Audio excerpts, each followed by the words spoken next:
Hola, ¿cómo están todas, todos? Bienvenidos, bienvenidas. Estamos iniciando como todos los domingos a esta misma hora junto a Nacho Churra. Yo lo presento para el lado porque para mí está allá. No sé, Nacho, dónde estoy yo en el computador, en tu imagen, pero con el Nacho Churra iniciamos un nuevo capítulo de No lo vimos venir. Nacho, ¿cómo estás? Muy bien, Bea, ¿y tú cómo estás? Bien, yo decía, como siempre, estas un poco saludos retóricos, ¿no? Porque estamos todos ahí como llevándolas, ¿no?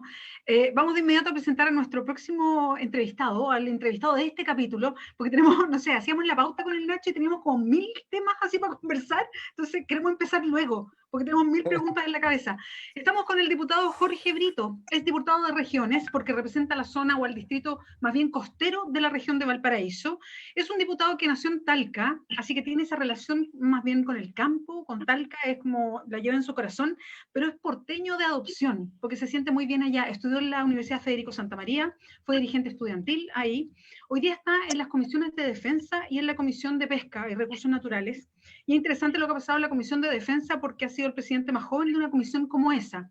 Imagínense ver a los comandantes en jefe de las Fuerzas Armadas, a carabineros por ahí, policía de investigaciones, en fin. Vamos a estar conversando de muchos temas que tienen que ver con la defensa, con lo que está pasando en Chile, bueno, con la pandemia, para qué decir, y lo que ha pasado en el Parlamento, pero también en las calles de Chile y en regiones a propósito de la pandemia.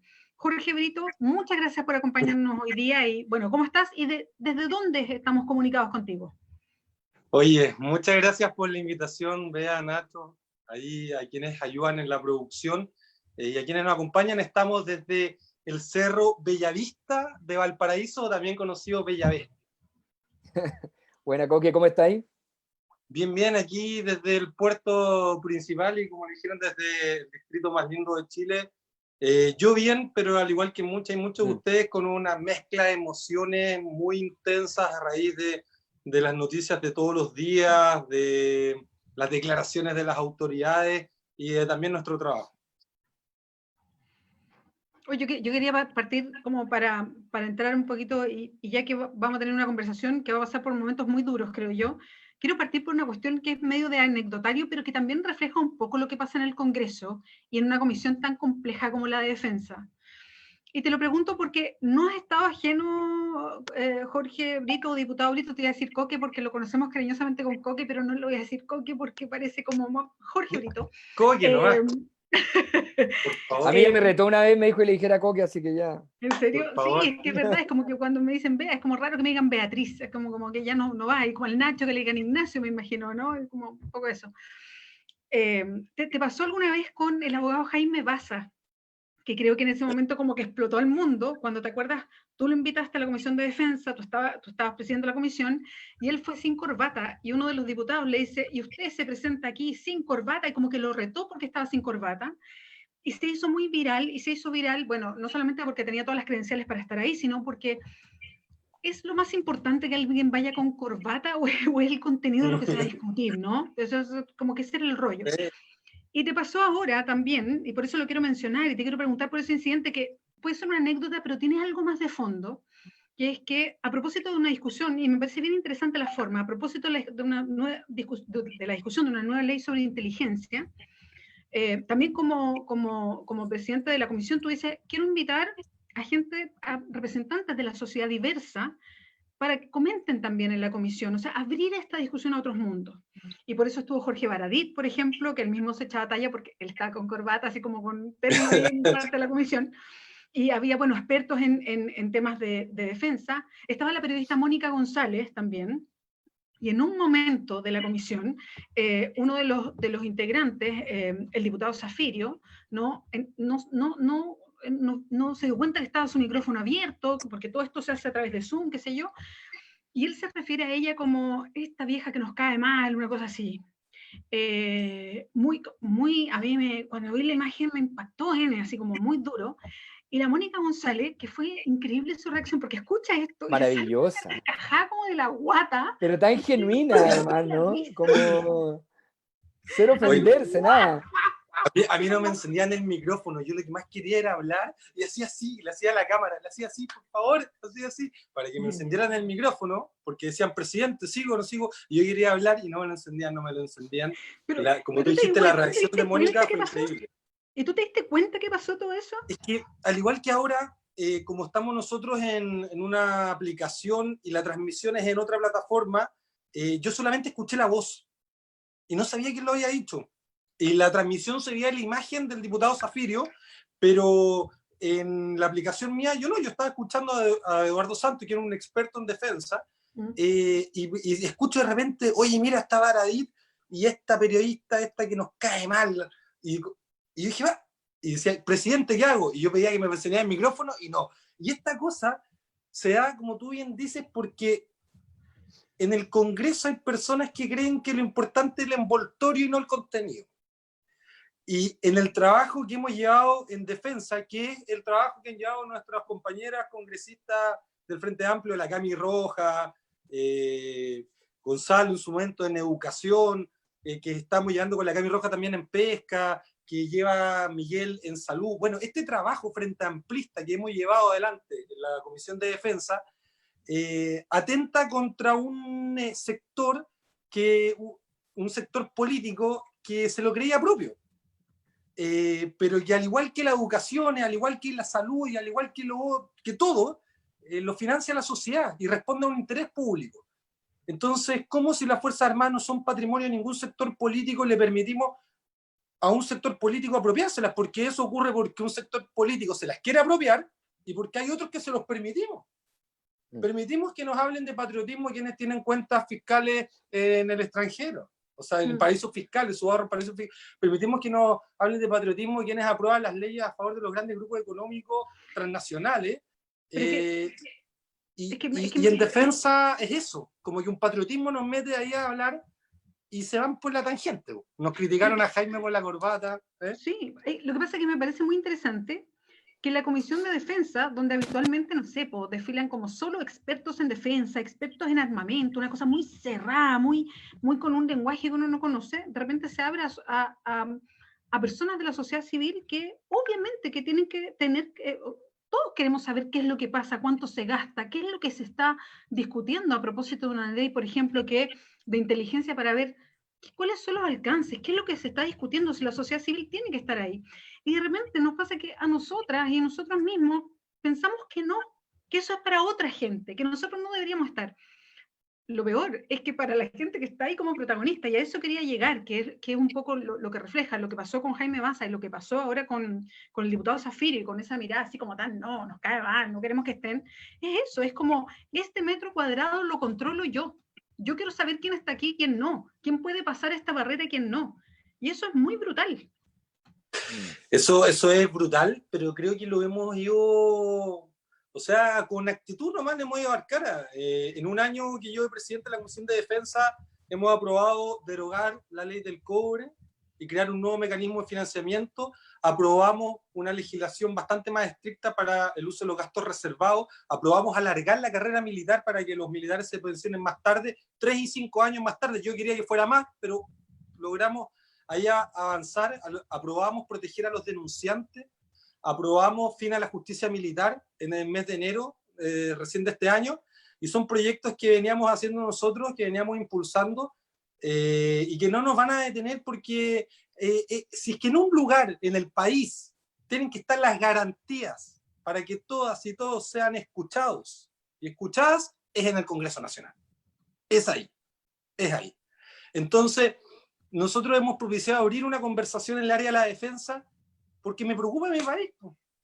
Y porque mientras en algunos lados pareciera que hay inteligencia, capacidad y recursos para perseguir a dirigencias sociales o a periodistas que investigan fraude dentro de estas instituciones, en otro lado también vemos que no hay inteligencia, que no hay recursos y que no hay capacidades para perseguir no sé, al crimen organizado que vulnera los derechos de las mujeres, que eso es un tema importante también en el espacio público, que a veces se organizan para atacar a mujeres o para robar o para secuestrar.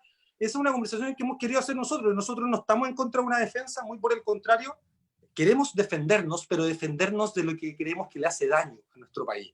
Y eso es la corrupción, el cohecho, la desigualdad y la de conversación en defensa que hemos propiciado es que así como se protegen las fronteras terrestres, se tiene que proteger el buen uso de los recursos públicos. Porque así como si alguien vulnera una frontera terrestre y atenta contra la soberanía del pueblo, del país, también alguien que mal usa los recursos públicos, atenta contra la soberanía del pueblo, en el sentido de que es el pueblo que con su esfuerzo aporta sus recursos y para algo, que es para protegerse. Si no está siendo protegido, bueno, alguien se lo tiene que decir, alguien lo tiene que hacer. Y esa es nuestra pega, y que quiero aquí contarles algo que de repente no como que normalizamos fraude, pero en lo que respecta, por ejemplo, a mí, la investigadora del ejército, el fraude del año pasado, por lo menos son 10 millones de dólares. Estamos hablando de que cuando dicen que no hay presupuesto para salud o para educación, o no sé, ahora para cosas rápidas, urgentes, pucha, la verdad es que lo amarrete que se es para algunas cosas no se condice con lo generoso que es para otras. Que la compra reciente de fragatas usadas a Australia, cuando nosotros tenemos otras prioridades, o por último, si es que hay que construirla, creemos que se puede hacer acá. De hecho, se ha hecho acá, pero no andan regalando plata para comprar material viejo a otros estados, a otros países. Sí, es inentendible. Es inentendible. Y yo te quiero contar que acá, mira, un datito, en Chile se hacen fragatas, se han hecho barcos para poder entrar a la Antártica, por ejemplo, submarinos. Nosotros hemos vendido submarinos al mundo. ¿Por qué tenemos que andarle comprando al resto? Y esos submarinos y esas fragatas las soldaron chicos que estudiaron en el Liceo Técnico Industrial de Coronel. Es decir, que se fueron a capacitar a Europa, que el Estado ya hizo esa inversión.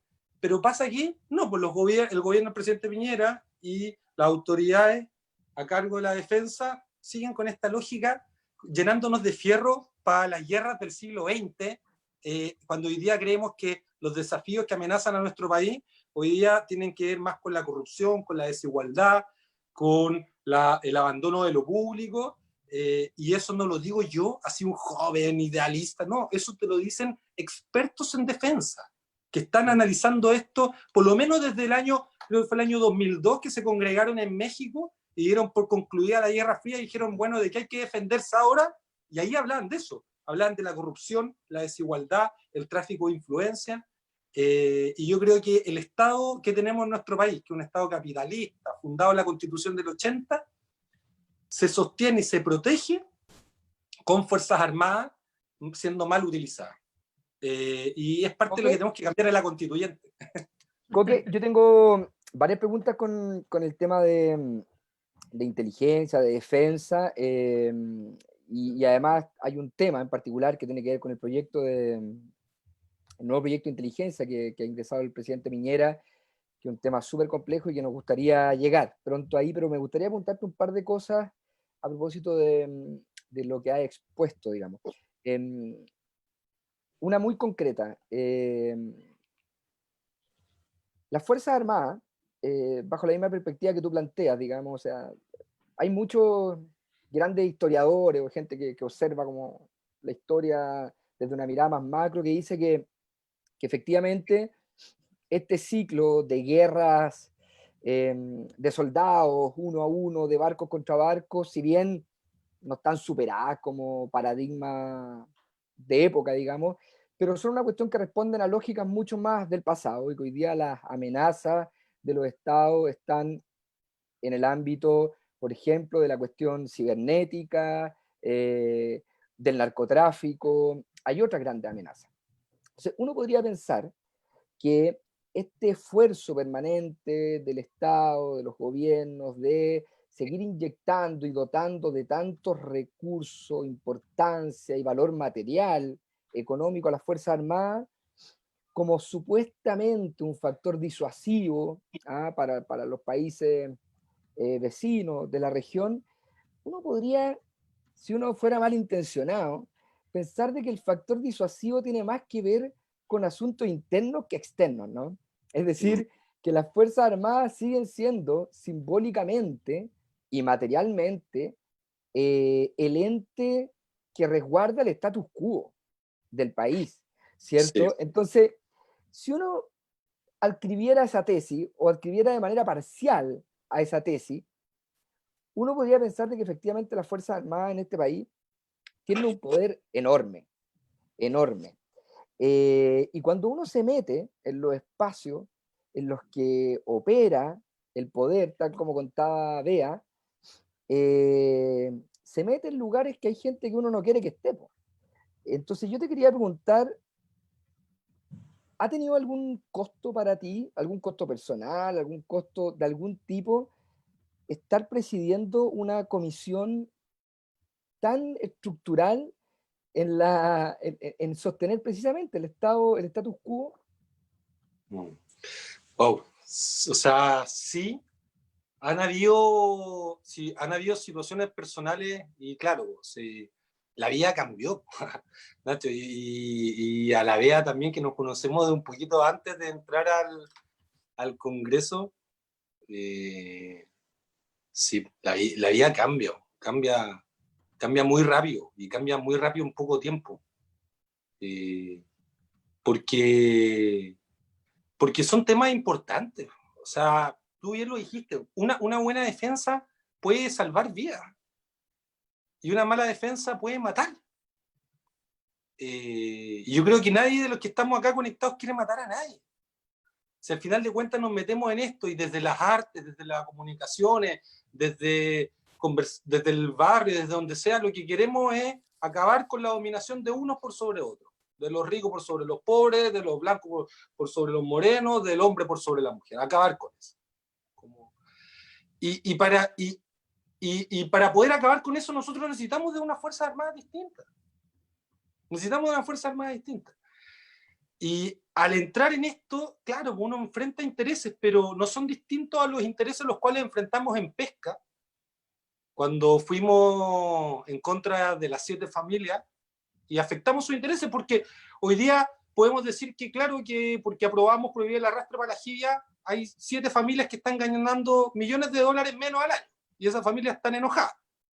Y en su momento hicieron harto para que nosotros no le pusiéramos tanta fuerza a esos proyectos, pero lo logramos sacar igual con las manos limpias. Ok, pero perdona que te interrumpa ahí, pero es que, y me gustaría que nos contarais cuáles fueron los esfuerzos que hicieron estas 7 familias, pero es muy distinto meterse con 7 familias, por muy poderosas que sean, que meterse con las Fuerzas Armadas, que tienen equipos de inteligencia, que están preparados precisamente para, digamos, perseguir, para atacar, para contraatacar. O sea, digo, son las Fuerzas Armadas, pues son otro nivel de incidencia. No, sí, han pasado cosas. Mira, cuando estaba presidiendo la investigadora del ejército, una vez interceptaron a una señora del aseo, que trabaja en el aseo, digo, en una oficina que yo suelo ir. Y le interceptaron dos personas y le entregaron unos documentos. La señora, que yo prácticamente no la veo muy seguido porque no coincidimos en los horarios, que ya part-time en ese lugar, no hay nada que hacer, al final me las terminó pasando, y eso eran antecedentes que yo terminé dentro de todo el proceso, porque me llegaban antecedentes por todos lados, siendo testigo en el proceso judicial en contra de algunos comandantes en jefes del ejército, por la información que llega. Entonces, cuando llega algo así, claro, pero yo me lo tomo con calma nomás, porque no tengo nada que ocultar, muy por el contrario, tanto en privado como en público, lo que decimos es lo mismo, es cuál es nuestro interés, cuál es nuestro trabajo, y estamos haciendo todo legal y de acuerdo a la ley. Entonces, y lo peor es que siento cuando converso con mucha gente que estamos de acuerdo, ¿ah? Como que muchos estamos de acuerdo con esto, entonces tenemos que hacerlo, pero sí hemos tenido cosas. Yo también, bueno, hemos tenido amenazas, así como mensajes al celular, minutos antes de algunas votaciones. Y eso te ha llegado y tú has hecho la denuncia respectiva Sí. y has dado... Sí, es que hay un protocolo, porque también cuando un parlamentario, porque supone como nosotros representamos y tenemos que tener cierta protección ante las presiones que podamos tener al momento de una votación, ahí se activa un protocolo y todo, pero yo sé que duermo súper tranquilo, porque creo que así funciona el mundo, lamentablemente así funciona, solamente que nosotros vivamos en una hipocresía. Yo aprendí mucho de política con la causa palestina, y la Bea que estuvo allá sabe que cuando uno tiene un principio y ese principio habla de buenos valores, el resto, lo que venga uno lo recibe nomás, lo importante es tener claro cuál es el rol que decidiste jugar y cuál es el sentido de lo que estamos haciendo. Y acá yo creo que está re bueno porque entramos con harto temor, era un mundo que no conocíamos, hoy día conocemos. Yo converso casi, no digo todos los días, pero todas las semanas con las Fuerzas Armadas sobre distintas situaciones. Casos de denuncia, situaciones de orden público, temas sanitarios. Y nunca pensé que iba a estar jugando este rol, pero nos hace sentido, si somos igual de chilenos, y a ellos y a mí el sueldo me lo paga la sociedad, el pueblo que trabaja, y nos debemos a eso. Entonces, yo veo con optimismo que hayamos entrado en este mundo en vista de un proceso constituyente, porque imagínate antes, hubiese sido pura frustración. Hubiera sido, mira, aprendimos esto, pero no lo podemos cambiar. Aprendimos esto, pero no lo podemos cambiar. Sin embargo, ahora estamos aprendiendo, pero sabemos que vamos a tener que decidir qué Fuerzas Armadas queremos para el Chile del futuro, y lo vamos a decidir, ojalá, que sea democráticamente en una convención constitucional, si es que gana la prueba también. Entonces, eso a mí me da mucha esperanza, porque hay algo que es cierto, y que ahí yo puedo discrepar un poquito con lo que planteáis, Nacho, al inicio, que yo he aprendido que sí hay que defenderse. O sea, de que efectivamente a los países, y los países están acostumbrados a algunos a atacar y a otros a defenderse. El problema está en que el Chile se merece saber qué se hace en su nombre, se merece saber qué se hace con sus recursos públicos y se merece saber qué se hace para defenderse.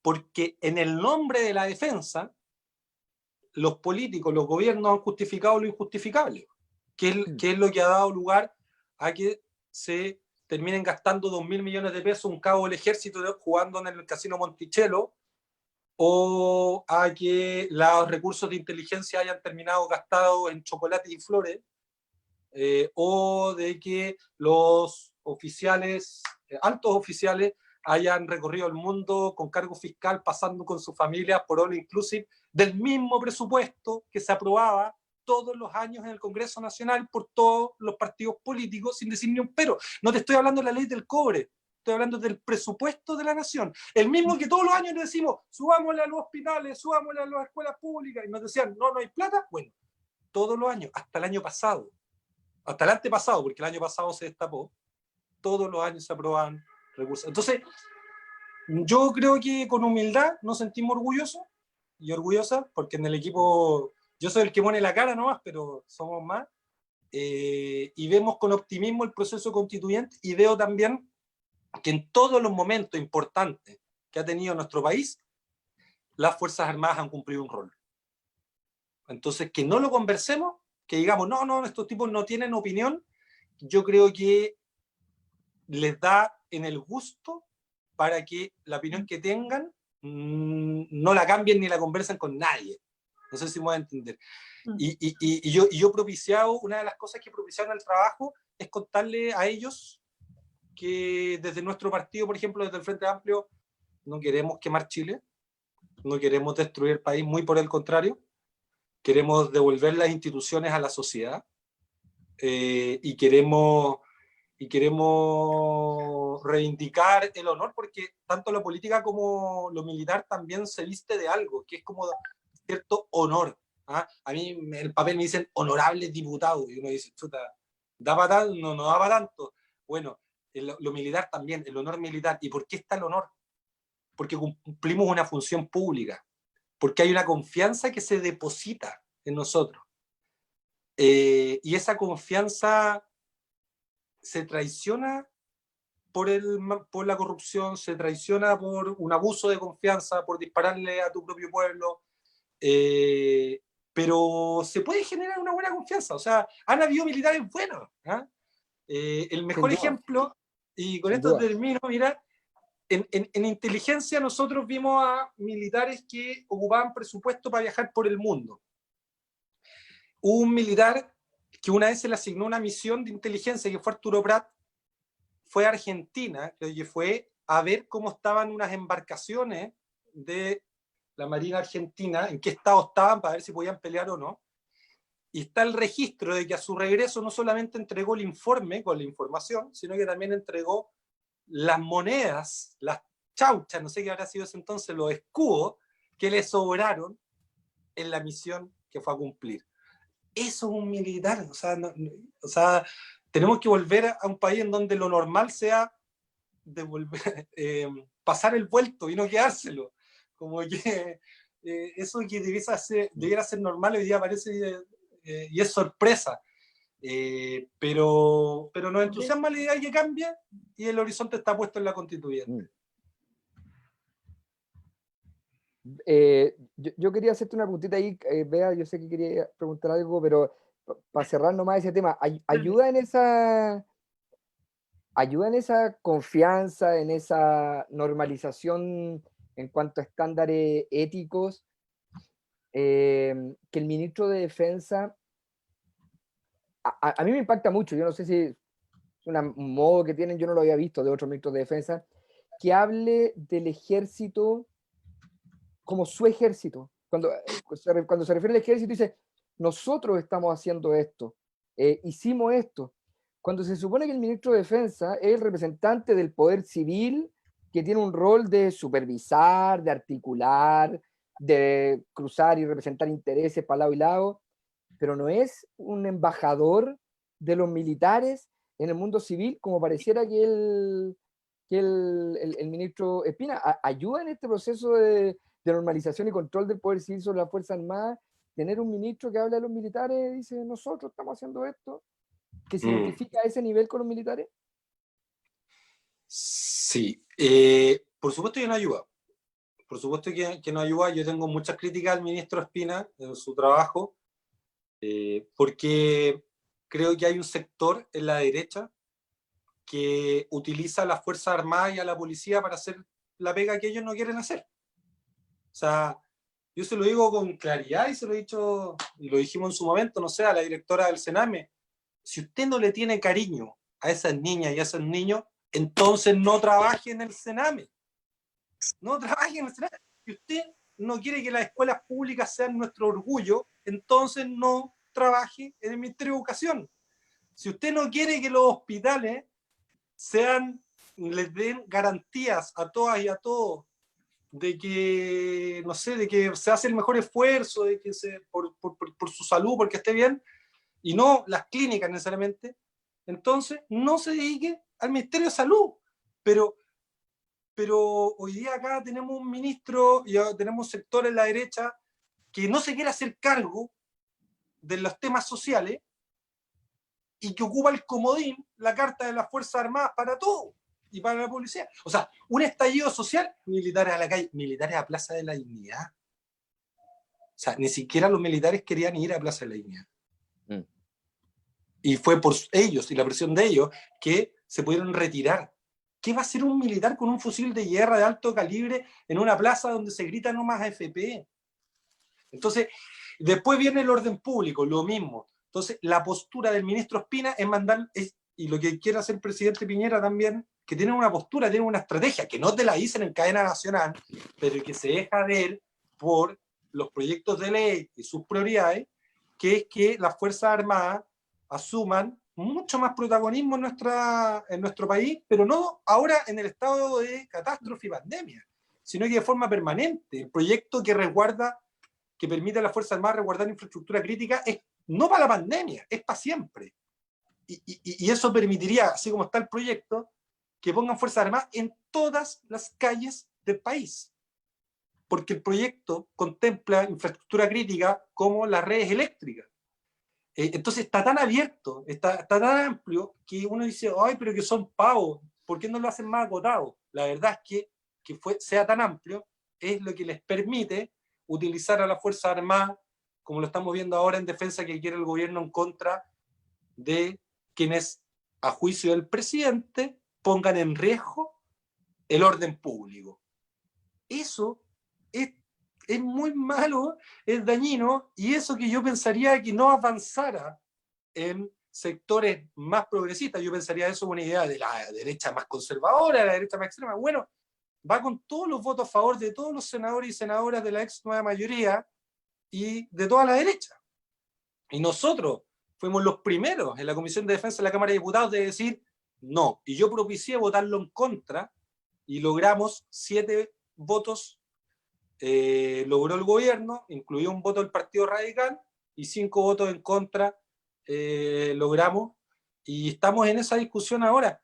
Pero lo que voy es que las cosas que para ti son de sentido común, para la BEA son de sentido común y para muchas y muchos pueden ser de sentido común, en el Congreso no son sentido común. Y la presión social ayuda mucho a revertir estas cosas. Okay. Y lo de la corbata sirvió para que ver en la Comisión de Defensa de qué estaban preocupados los que hacían las leyes de la defensa, y conversar con ustedes ahora sirve para conversar más qué se hacen con tus impuestos y para que ustedes supuestamente y nosotros estemos seguros. Sí, lo que pasa es que tú dices hartas cosas que tienen que ver con por qué no nos hemos nunca metido a fondo a hablar sobre la relación que tenemos con las Fuerzas Armadas. O sea, ha habido aquí como una especie de abismo en que se han ido quedando solas y bueno, por eso finalmente es que el presupuesto pasaba así, casi sin chequeo, no había mecanismos internos, o sea, se fueron dejando como un nicho de gobierno solo, no había discusión en torno a las Fuerzas Armadas, o sea, como que nadie se quería meter, ni siquiera nosotros mismos, o sea, hablo como medios de comunicación, siempre hay una suerte como de barrera, como que no se consideraba como casi como parte de la sociedad, como que todos podíamos entrar a esa discusión. Creo que eso ha sido una cuestión muy, muy consciente y muy a propósito. En todos los gobiernos anteriores, o sea, no es todavía un tema que trascienda, y yo creo que eso ha permitido finalmente que pasen todas estas cosas. De hecho, es la visión. O sea, la visión de la concertación con las Fuerzas Armadas. Y que resulte como lógico que pasa cualquier cosa en Chile y que la gente salga a decir, oh, que tienen que salir los milicos. Y que para mucha gente sea de sentido común que tenga que estar los milicos resguardando cosas. O sea, porque falta un diálogo mucho más profundo respecto a cuál es el rol. A darnos esa discusión. Yo creo que tú lo dices bien, o sea, no nos hemos dado toda esa conversación. Yo quería preguntarte, quiero pasar a otro tema, yo creo que podríamos hacer todo el programa solo con eso, pero hay un montón de otras cosas que conversar, pero te quería preguntar una sola cuestión y ojalá con una respuesta lo más breve que puedas, pero es que me quedo dando vuelta, porque yo creo que parte de superar esa barrera con la que miramos y yo te reconozco, ¿no? O sea, como esa reconciliación que uno tiene que tener con un sector que para siempre, y desde la dictadura uno lo tiene como enfrente, como de manera muy dura, con todo lo que vimos del aprovechamiento de platas, de la alta oficialidad del ejército, ¿eso no se va a volver a repetir nunca? O sea, yo sé que puede haber desfalcos siempre, ¿no? Pero la manera institucionalizada que tenían, se paró. En esas áreas sí, pero yo tengo mi ojo puesto en otras áreas. Pero lamentablemente es tanto lo que hay que hacer que no tenemos capacidad de repente para entrar tanto porque cuesta. O sea, ¿cómo entras tú a ver los temas cuando los presupuestos son de miles de millones de pesos y cuando la única forma que tienes de enterarte es que un militar te diga? Porque, no sé, ¿hace cuánto tiempo? Es decorativo, ¿no? Es decorativo, y los subsecretarios también. También. Son decorativos. Entonces, no, ese es el tema. Pero yo quería mencionarte, y 30 segunditos, que dijiste esto de que las Fuerzas Armadas pareciera que están en otro mundo. Esa es una visión, es un paradigma, que es el que llevó adelante la concertación. Que no quiero ser tan duro en enjuiciarlo porque obviamente yo no viví la dictadura, la vivieron mis papás, mi mamá, yo nací. Y aquí voy a poner como irnos de tesis que lo hacemos recurrentemente con el Nacho, pero ¿es un paradigma o fue un acuerdo? Probablemente fue un acuerdo, pero desde esa visión está todo diseñado y configurado, y efectivamente viven en otro planeta, viven en otras villas, hay gente que nació en una villa militar, que vive en una villa militar, y que sus hijos viven en una villa militar y nunca han vivido en una población. Pero es que eso Coqui, yo creo que... Claro, es que yo creo que eso que plantea la BEA, es absolutamente estructural en el asunto, porque da cuenta precisamente, y yo ahí, sumándome a la tesis de la BEA, yo creo que efectivamente, como dice un filósofo maravilloso, Sergio Roja, lo que ocurrió en la dictadura fue tan tremendo, fue tan difícil de asimilar como experiencia histórica para el país, que parecía que lo más fácil para seguir adelante, sobre todo en la transición con primero Pinochet, comandante jefe de ejército, y después de senador, parecía que lo mejor era como encapsular esta realidad, más que No verla. procesarla, más que abrirla, más que ver los aspectos en materia de derechos humanos, los aspectos ¿cómo se llama?, económicos, más que verla, más que abrir ese sótano horroroso que había sido la dictadura y el comportamiento de las Fuerzas Armadas en dictadura, parece que lo mejor fue decir, ¿sabéis que somos incapaces de procesar esto? Entonces mejor encapsulémoslo. ¿Y qué mejor manera de encapsularlo que decir, tengan casi como una gobernanza propia, ¿no? Un paradigma, tal como tú dices, Es un Estado dentro de Chile. Vivan en sus casas, tengan un sistema de cotización diferente, tengan una justicia diferente, tengan... No nos vamos a meter, No nos vamos a meter, claro. no lo vamos a cambiar. Claro, y dentro de ese paradigma oscurantista, efectivamente, que alguien se permita gastarse no sé cuántos miles de millones de pesos en el casino, o invitando flores a no sé quién, o gastándose, bueno, forma parte como de esa autonomía que se le delegó a las Fuerzas Armadas y en cierto sentido también a las policías, que fue una forma finalmente de no enfrentar, ¿cierto? De no abrir el sótano.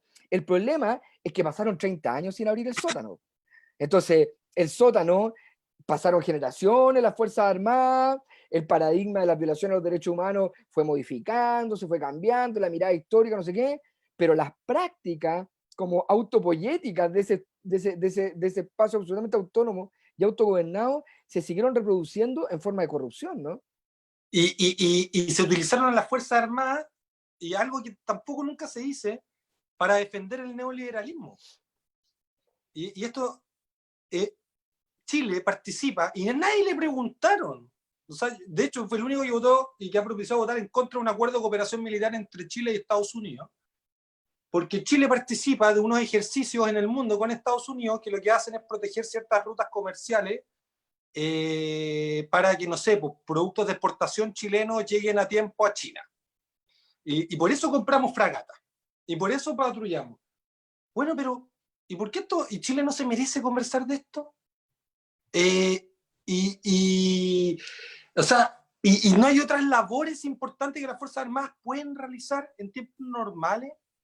Y las amenazas, insisto acá en algo, la inteligencia, porque las Fuerzas Armadas tienen buenas capacidades, hay gente que es buena adentro, hay gente que tiene amor a Chile, hay gente que tiene altas capacidades intelectuales, hay gente que tiene altas capacidades físicas también, gente que adentro estudia, no sé, un piloto de un F-16 es prácticamente los años de estudio como un doctorado, pero hay algo que muy pocas veces se dice, y es que, por ejemplo, no sé, antes entraban a Chile aviones tripulados con droga por el norte todos los días, muy seguido, y aterrizaban en el desierto, una práctica habitual que se utilizaba en Chile y en otras partes del mundo. Hoy día nosotros tenemos F-16 y con eso no. Los F-16, antes que entre un avión a territorio chileno, llegan, lo interceptan y lo disuaden, y tenemos el espacio aéreo completamente controlado. Eso se puede ser solucionado con la cantidad de F-16 que compramos o con una política de drogas distinta. Porque los países que le han ganado el narcotráfico no ha sido ni con tanques ni con aviones, sino que ha sido abordando el origen del problema con un enfoque de salud y no militar. Y el ministro Espina llega a decirnos que quiere los militares en contra de los narcos y en contra del orden público, y la verdad es que nosotros le decimos, bueno, una nueva ley, una nueva política de droga, y para el orden público atienda las demandas sociales. Esto lo de fondo, y cuando hablamos de las Fuerzas Armadas que vienen a otro planeta, nosotros decimos, pero ustedes no quieren Fuerzas Armadas. No. Nosotros no es que no queramos Fuerzas Armadas. Nosotros queremos Fuerzas Armadas que no estén ni por sobre el pueblo, ni por debajo del pueblo. Queremos Fuerzas Armadas que estén dentro del pueblo. No creo que un militar esté dispuesto a morir por un pueblo que no conoce. Obviamente, si estás dispuesto a morir por tu pueblo, algo te tiene que ocasionar en la guata que tu pueblo tenga hambre, que tu pueblo tenga rabia, que tu pueblo esté siendo abusado. En consecuencia, creo que hay una forma de ser militar ¿Qué puede ser para cuidar a la gente, para protegerlo y para valorar la diversidad de nuestro país y no para un sector político que ha ocupado la defensa o se intenta llevar a las Fuerzas Armadas para su casa, cuando la verdad es que se financian, al igual que nosotros, con el esfuerzo de todo Chile? Oye, voy a aprovechar de leer muchos de los mensajes que nos están llegando, porque vamos a seguir como con la discusión, está muy buena. Bueno, esto partió de más tempranito, y ahí está los saludos. Matías Marín dice, aguante la dupla Sánchez Churra. Natalia Barrera dice, aguante Coque. Analía Buenas Iris, noches. saludos. Magdalena Díaz también manda saludos. Paula Sierra dice, aguante, tres grandes. Muy linda. Joaquín Aravena dice, saludos virtual a Bea Ignacio y Jorge Brito. Un gran abrazo para los tres. Cristian Rodríguez dice, extraordinario. Paula Sierra, que clara la tiene el diputado Brito, dice, muy bien. Silvia Santibáñez dice, hola, estimada Bea. Maritza Villa dice, aquí atenta. Andy dice, el gobierno tiene presupuesto y capacidad de gestión para actos de censura como el que hicieron en la torre telefónica, censurando la palabra hambre. Adriana Pastén, ¿con qué claridad expresan lo que muchos pensamos? Al final, las Fuerzas Armadas de Chile son el brazo armado de la élite, parte de lo que estábamos conversando antes. Maritza Villa dice, ojo con eso, esa pobre señora seguro que ahora está bajo el ojo del huracán. No son muchas las personas que trabajan allí, lamentablemente la gente común y corriente siempre pierde. Me imagino que se refería a la persona que tú decías en el Congreso. Sí. José Duarte, o Duarte José, dice, yo creo que algo se está cocinando, es como que estuvieran preparando algo. Creo que están buscando la excusa para dar un golpe de Estado. Quizás será tratar de detener el plebiscito.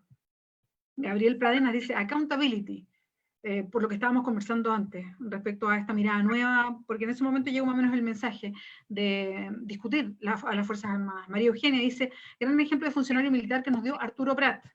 Espérate que me salté algunos. Después, ay. Ya, Erika Alexis Quiroga dice, sinceramente no conocía al diputado Brito, es un agrado escuchar su claridad de puntos de vista, qué buena conversación. Muy bien. Jessica Díaz, gran diputado Jorge Brito. Parte vamos a seguir leyendo a muchos de los, y perdón que de repente me pierdo se me van muy rápido los mensajes, no alcanzo a verlo todo, pero vamos a seguir leyéndolo, ¿eh? Ojo con eso. Oye, muchas gracias y un saludo ahí a amigos y conocidos que saludaron, a la Nati, y también a una página que debo decir que me escribió, me dijo, por favor, mándame un saludo cuando esté al aire con el Nacho Churra y la Bea, que es Memes USM, no sé quién es una página de memes de mi universidad, me hace reír mucho, pero me escribió y me dijo, por favor, mándanos saludos cuando estés al aire, así que ahí a Memes USM. Sí. ¿Sí? Soy bueno para los memes, lo admito. El diputado Brito estudió en la Universidad de Santa María, eso es una conexión ahí con Valparaíso, que es como su ciudad adoptiva. ¿Fuiste presidente de la federación o parte de la directiva? Fue presidente de la Federación de Estudiantes.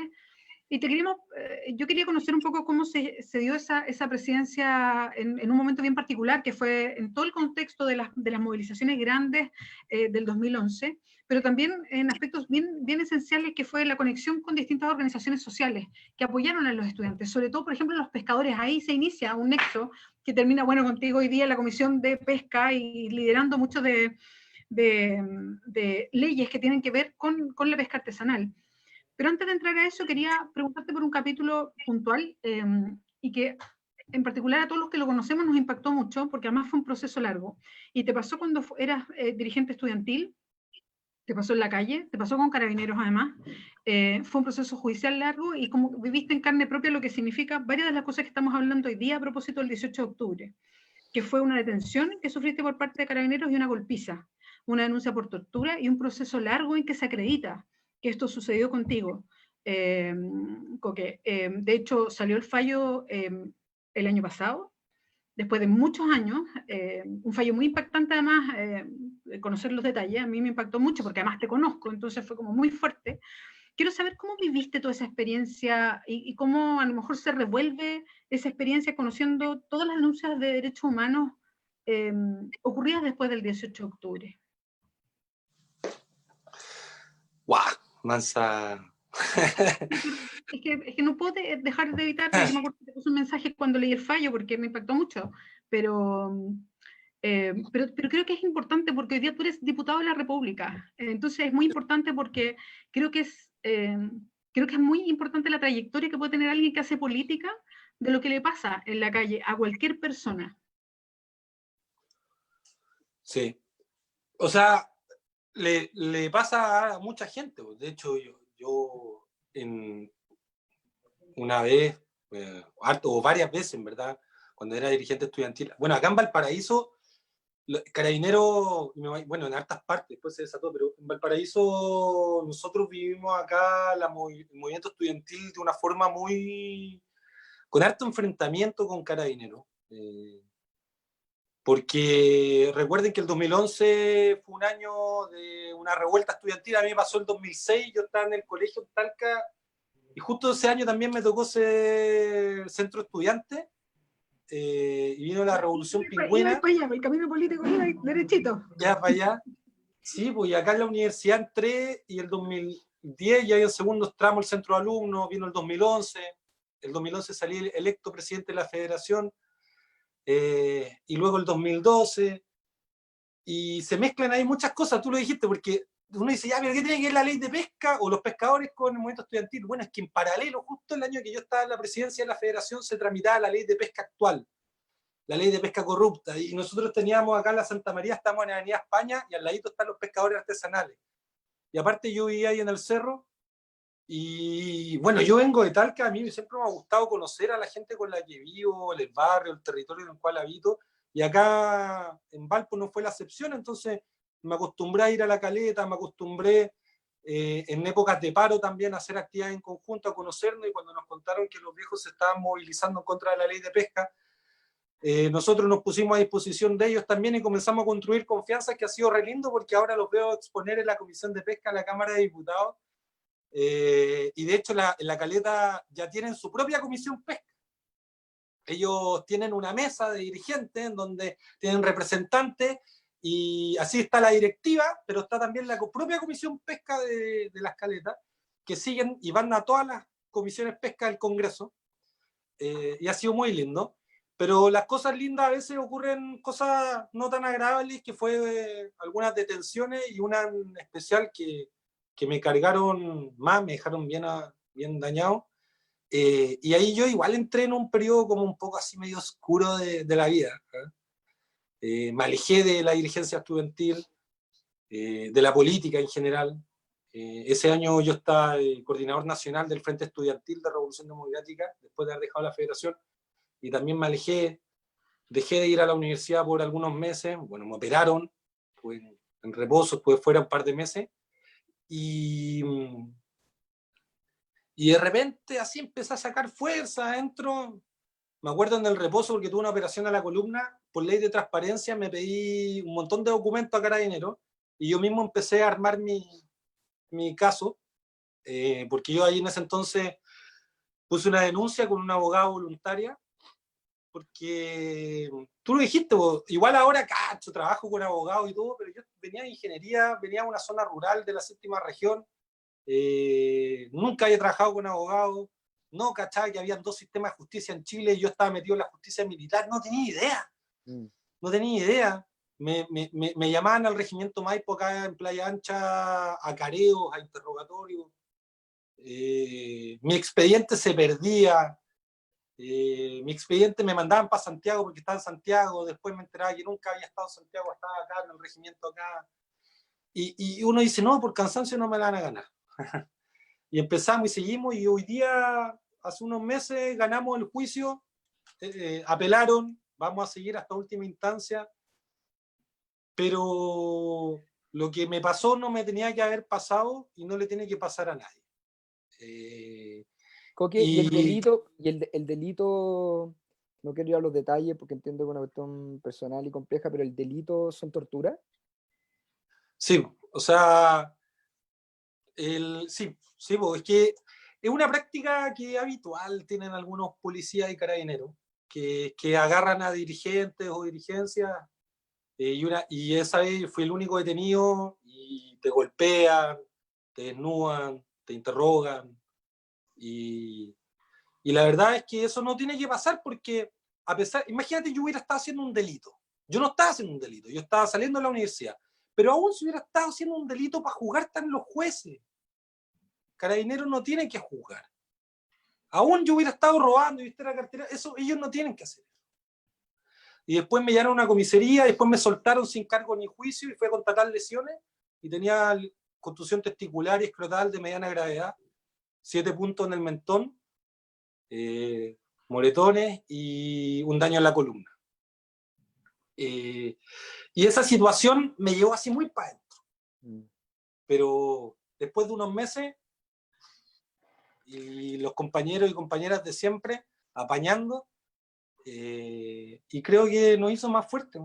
Y creo que hoy día veo la vida con otro ojo igual, porque yo igual creía, como todo veinteañero probablemente, imagínate, 21 años, me tocó el 2006, me había tocado el 2011, creíamos que éramos intocables, creíamos que en Placeres, en el cerro, nos conocíamos todo el cerro, lo tenía todos los 3 completos por lucas de la esquina, mis amigos que vivían allá, toda la vida ahí, o sea, de verdad sentíamos que éramos intocables y que ejercíamos un derecho, que era denunciar lo que creíamos que era injusto, y ahí ocurrió algo que nos dolió.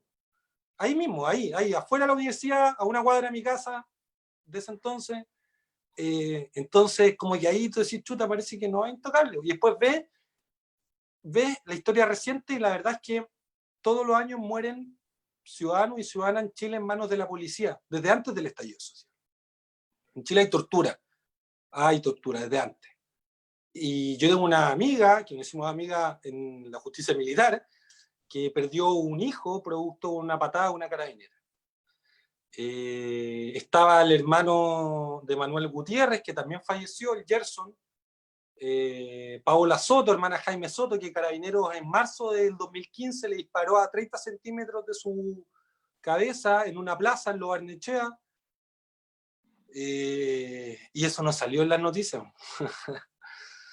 Entonces te das cuenta que en verdad pareciera que hay personas de primera y segunda categoría y de que las instituciones que te deberían cuidar te pueden hacer daño y que eso no debiera ocurrir, pues entonces eso nos hace más fuertes y hoy día estamos en esta y yo creo que probablemente no me hubiera dedicado a la política y no me hubiera tirado a estos temas así como tan de repente tan expuestos si no hubiéramos pasado por eso, que igual nos van preparando un poquito. No es que lo agradezco, pero le buscamos sacar el lado positivo. Yo creo que ha desarrollado en mí y en otras personas que me han acompañado y que me han apoyado una capacidad para entender el mundo y para ver las cosas de manera distinta.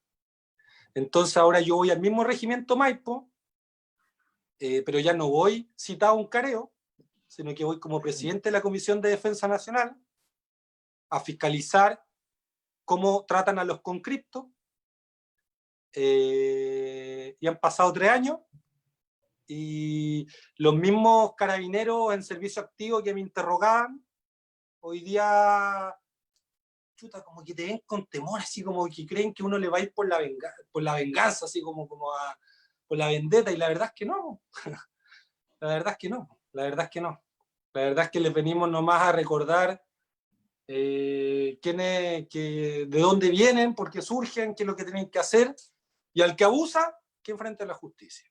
Y que sea la misma para todas las chilenas y chilenos, y no una justicia militar para algunos y una civil para otros, porque de verdad yo no sabía que habían 2 justicias, y la justicia militar es un absurdo. Es un absurdo.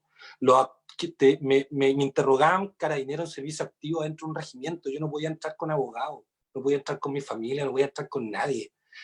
Llegaba el funcionario al lado mío, el mismo que me había roto entero, y te lo ponen al lado. Entre todos te preguntan,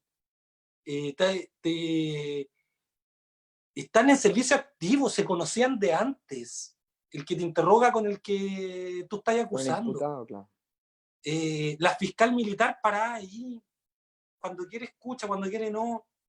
Es a la antigua, un expediente así antiguo, toda la antigua. Entonces, no, o sea, no puede ser que sea, si así ejercen si eso son la tecnología que tienen para la justicia, no me digan que estamos seguros si ellos están a cargo de la defensa. La verdad es que hay Oye, harta pega que hacer. Coque, como recogiendo tu testimonio a propósito de esta experiencia que es durísimo escucharla y además que uno que te conoce y sabe también cómo tú lo vives, digamos, y como con la resiliencia que lo planteas, ¿no? Como no desde la rabia y la ira, sino como de un nunca más también, ¿no? De un nunca más que ha hecho tanto eco en Chile y que siempre vuelve, ¿no? Vuelve a estar vigente esta demanda de un nunca más. Como recogiendo esa experiencia, este trabajo que tú estás haciendo en la Comisión de Defensa, este tratar de abrir el sótano, ¿no? De abrir el sótano, sacar las cosas, ventilar y decir, bueno, ¿qué es lo que está pasando acá? Como tú bien dices, valorar y respetar a la institución, su historia, sabiendo que hay gente buena, sabiendo que aunque a lo mejor desde un punto de vista filosófico no nos guste que existan ejércitos, pero en este mundo, en esta estructura de países, de estados-naciones, cumplen un rol importante. Y que tú decías que te quedáis corto, ¿no? Con tu equipo, que hay tanto más que observar. Yo creo que la sensación que uno tiene es que hay una pega ahí que tú haces como parlamentario y que hace mucha gente, digamos, que es fundamental. Y no solo es fundamental, todavía es muy insuficiente en su real capacidad fiscalizadora, en su capacidad de incidencia. ¿Cómo se contrasta esto? ¿Ah? Porque uno te escucha y dice, puta que son importantes los parlamentarios, puta que es importante que hagan su rol, puta que es importante que sea gente que viene de la vida real, que ha vivido cosas de la vida real, que es capaz de empatizar, de entender, ¿cachai? Como los dolores, los sentimientos, las necesidades de la gente común y corriente. Sin embargo, estamos viviendo un momento en que pareciera que un amplísimo porcentaje de la sociedad cree todo lo contrario. Cree que tiene que haber menos parlamentarios, que cree que tiene que tener menos equipo, incluso cree que la política ya no es capaz de responder, digamos, a las necesidades, de que los parlamentarios no trabajan, de que están ahí enclaustrados en sus privilegios. Y nosotros sabemos que hay mucho de eso, y por eso el Frente Amplio nace, y por eso todas estas generaciones también deciden entrar en este espacio más formal de la política, impugnar el sistema político, porque sabemos que mucho de eso existe, pero ¿cómo se concilian estos dos mundos? ¿Cómo logramos, digamos, cómo crees tú que es posible que la política, esta política, que este relato que tú nos cuentas de esta pega, vuelva a tener sentido para la gente, de que la gente, tal como tú planteas la necesidad de que la gente vuelva a sentir de que los militares son pueblo y están ahí para defenderlo, que los policías están ahí para defenderlo? ¿Cómo lo hacemos para que la gente vuelva a sentir de que los políticos, que los parlamentarios están ahí para ellos, para trabajar por ellos, para solucionar sus problemas, para darle respuesta a sus necesidades? Porque ese abismo que tú presentas respecto a lo que pasa con las Fuerzas Armadas y la sociedad civil, hoy día también ocurre con los políticos y entran en ese saco personas como tú, que tenéis 30 años, que vivía en un cerro en Valpo, que tenía otra vinculación con tu medio, pero igual entráis en la categoría de los privilegiados políticos que están en su mundo, en sus disputas y que no atienden nuestras necesidades. ¿Cómo se genera ese puente? ¿Es posible? Oye, es que, mira, primero, mi mamá siempre decía que nadie es monedita de oro para caerle bien a todos. Entonces, de verdad yo no aspiro a caerle bien a todos, porque en verdad no quiero, no puedo, y si quisiera hacerlo, estaría mal, yo creo. O sea, no es posible, no es posible ni deseable, y no es mi forma. Lo que sí me preocupa es que lo que hagamos nos deje tranquilos porque creamos que es lo correcto. O sea, nuestra pega es mucho de pensar, de reflexionar, de escuchar y de decidir. Y en esa decisión a veces nos podemos equivocar, pero yo he aprendido algo muy importante, creo, de la Bea, y es que somos humanos, o sea, ante todo. La política se construye sobre personas, personas con egos, personas con miedos, personas con inseguridades, personas, algunas a veces creemos que somos más capaces para algunas cosas y tiene que venir alguien y nos recuerda y nos dice que no, o algunos a veces somos más inseguros y en verdad hacemos bien a otro tipo de cosas. Si tú me preguntáis cómo lo llevo, en verdad a veces me da harta frustración. Pero la verdad es que la mayoría de la gente tiene razones de sobra para pensar eso. O sea, si yo me alimentara mi mente con lo que dice la televisión, los canales abiertos, o sea, estaría muy mal mentalmente y tendría opiniones muy distintas, no tendría esperanza. No tendría esperanza. Pero estoy forrado un privilegio y esos privilegios me han permitido poder conocer realidades, poder conocer cómo funcionan los sistemas y entender que no tiene que ser así, y siento que mi pega es en parte entusiasmar a otras personas a cambiar las cosas.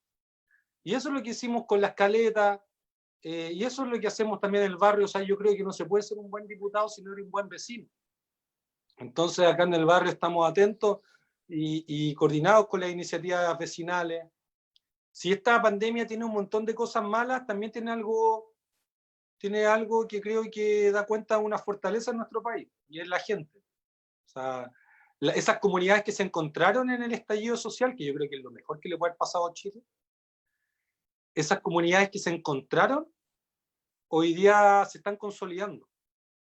Y eso es muy bueno porque tenemos que cambiar esto. O sea, si no cambiamos el modelo en el país después de un estallido social, en medio de una crisis climática mundial declarada, con una pandemia y con un sistema político como el que tenemos, de verdad no sé qué más, tienen que venir las 7 plagas para que nos entusiasmemos a cambiar de modelo, claro. Entonces, oye, tenemos que hacerlo, ¿eh?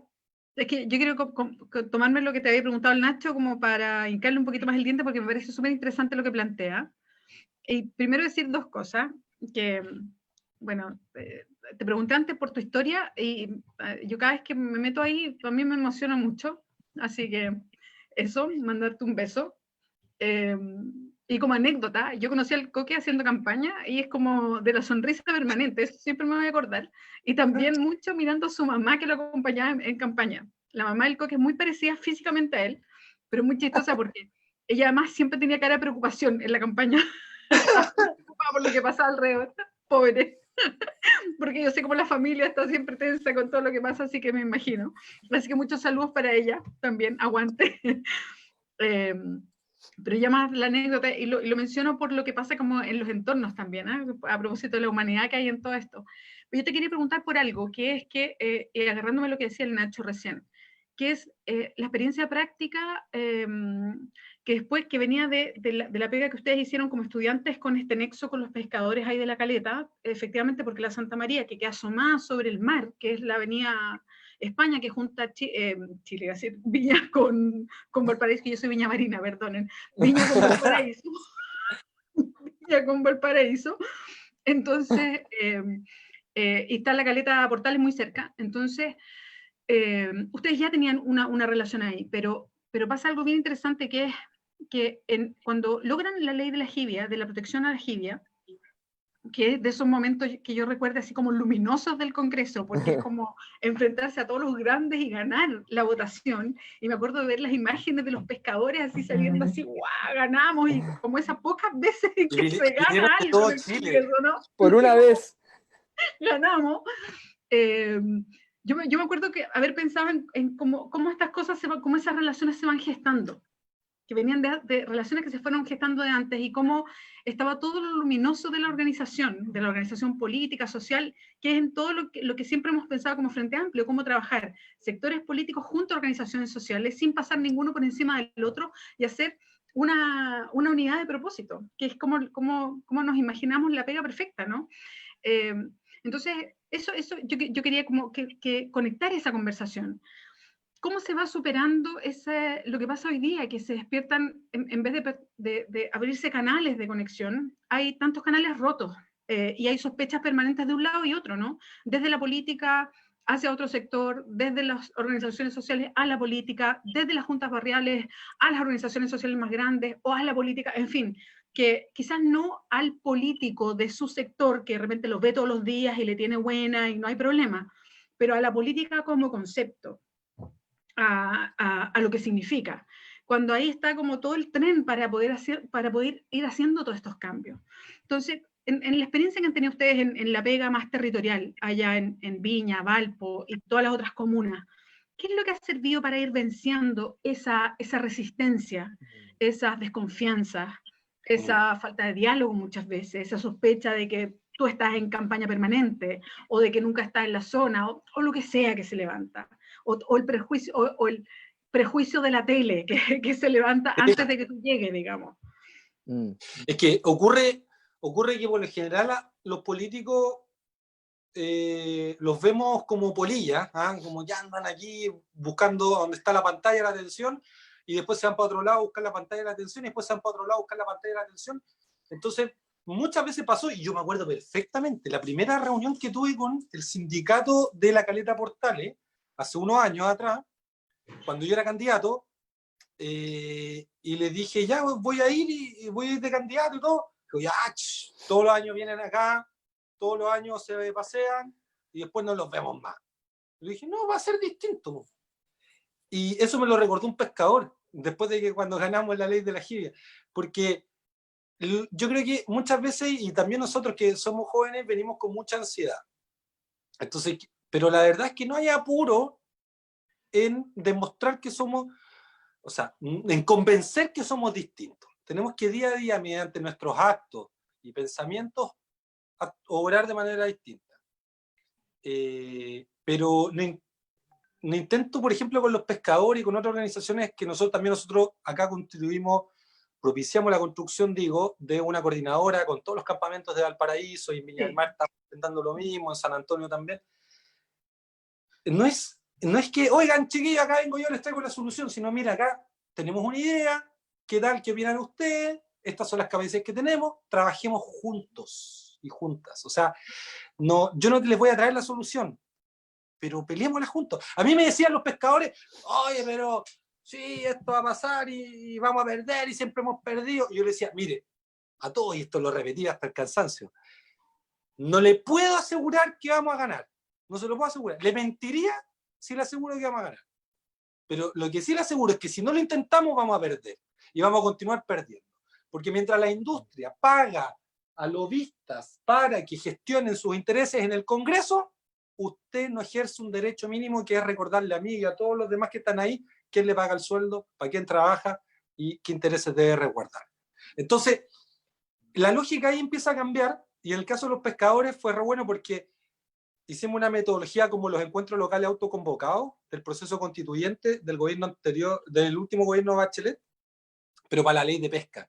Entonces no vine yo a decirle, chiquillos, esta es la solución para la ley de la pesca, sino que hicimos encuentros en 30 caletas del país, y de abajo para arriba definimos qué era lo que había que arreglar, hicimos sus proyectos de ley, y los proyectos de ley ya están avanzando en el Congreso. Entonces, no soy yo un experto que te viene a arreglar la vida, no. Yo soy un trabajador que tengo unas capacidades y poder que me entrega la ley, y la pongo a disposición de las causas, de la gente linda que está todavía porfiando en que las cosas tienen que ser distintas, y a veces resulta, como en la jibia, y a veces no resulta tan rápido como en acabar con la justicia militar, que el proyecto todavía no lo quieren pasar a la sala, o el proteger a los denunciantes. Pero eso no quita que yo voy a seguir insistiendo toda la semana.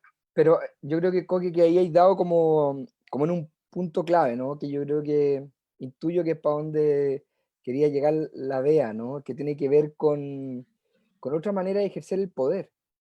Es decir, de que un político cumple un rol de articulador, de ser efectivamente el representante de un interés colectivo, pero de un interés colectivo que no se levanta desde la mirada jerárquica del político que cree ser capaz de interpretar la necesidad del interés colectivo, sino que se construye en una dinámica, en una forma. O sea, aquí cabe muy bien la idea de que la forma, el procedimiento es el fondo, ¿no? Es decir, esa Sí, nueva forma de hacer política tiene que ver precisamente con cómo se construyen los contenidos de esa política, independiente de que los contenidos pudieran llegar a ser los mismos. Pero la legitimidad que tienen esos contenidos cuando se han construido desde un procedimiento participativo cambia inmediatamente la relación de la ciudadanía con la política y con sus políticos. Pero esto tiene una complejidad, ¿sí? O sea, la... Hay que escuchar nomás, Nacho, ¿no? Claro, pero es escuchar, y tú que estás en la política activa, en el día a día, la política tiene un ritmo, tiene un timing. Yo he estado en el Congreso, en las sesiones mirando, y la política tiene un ritmo, una urgencia, en la que a veces, creo, cuesta mucho escuchar, cuesta mucho generar esos puentes. A mí me ha pasado como dirigente o como trabajador del sector cultura, en mi relación con los parlamentarios y las parlamentarias, que a veces me he sentido mucho menos escuchado de lo que quisiera. Gente además con la que tengo incluso algunos vínculos amistosos, pero que están a un ritmo en que generar esos espacios de discusión, o sea, esa manera de hacer política que tú nos contáis, tiene un tiempo, ¿no? Tiene un tiempo que a veces colisiona con el Sí. tiempo de esta sociedad actual y de los tiempos, por tanto, de la política actual. Y yo creo que el gran desafío, y lo que desde los años 60 se viene levantando como ideario, la idea de las democracias directas, las democracias participativas, etcétera, etcétera, que apuntan a esta idea de una construcción de levantamientos de contenidos que vengan de una cuestión más, una palabra que a mí me encanta, que es heterárquica, ¿no? Desde una heterarquía, que es contrario a la jerarquía. La heterarquía tiene una estructura colaboradora, en donde no hay una cuestión vertical. Bueno, Esa estructura heterárquica, que uno dice, bueno, ahí está la clave para construir una política legitimada, que realmente represente los intereses, pareciera que tiene un tiempo de avance que colisiona con los tiempos de la sociedad actual, de la sociedad digital. Y yo creo que lo que nadie ha encontrado, o lo que, no, o que lo uno siempre está apuntando es cuál es el dispositivo, cuáles son los procedimientos para generar efectivamente en todas las materias la manera en que la política, el timing de la política, la urgencia de la política, dialogue con estos espacios heterárquicos que se mueven de otras maneras, de otro, en otro sentido. Y lo digo en un ejemplo súper concreto. Tú, por ejemplo, decís, oye, chiquillos, vamos a levantar un contenido para respecto a la ley de la jibia, con un proceso, vamos a hacer 100 cabildos autoconvocados, no sé qué, y esto va a llegar al final a redactar un documento, y esto el día jueves tanto, yo lo voy a presentar y va a ser nuestro proyecto, y esto es lo que vamos a defender. Y así todo el proceso, y resulta que cuando hay que votar, la confirmación de eso, lo votan en contra. Y tú decís, sí. Es ¿y qué que hago? ¿Y qué hago si no tengo la minuta? ¿A quién represento? ¿Cuál es el interés? Ahí te digo que es un ejemplo de que hay otros tiempos, digamos. ¿Cómo se vive con eso? ¿Cómo se sobrepone a eso? no, con astucia, no. Con astucia, porque cuando, por ejemplo, cuando yo vi en el caso de la Jibia, dije, bueno, la industria va a llamar a su representante, entonces nosotros lo contabilizamos y lo anotamos. Y dijimos, ¿ya quiénes son los parlamentarios que mueven los intereses de la industria? Tú, listo, acá. ¿Cuáles son los débiles, los fuertes? Y la verdad es que ya lo puedo decir, yo me fui a meter a los distritos, fui para el sur, fui para el norte, con mi mochila solo, el equipo me apoyaba en teletrabajo ya, y me fui para Chiloé, Puerto Montt, o sea, ir y volver, o sea, me fui, de hecho, me fui de Osorno a Coquimbo, y así pasé de largo después para el norte, para el sur.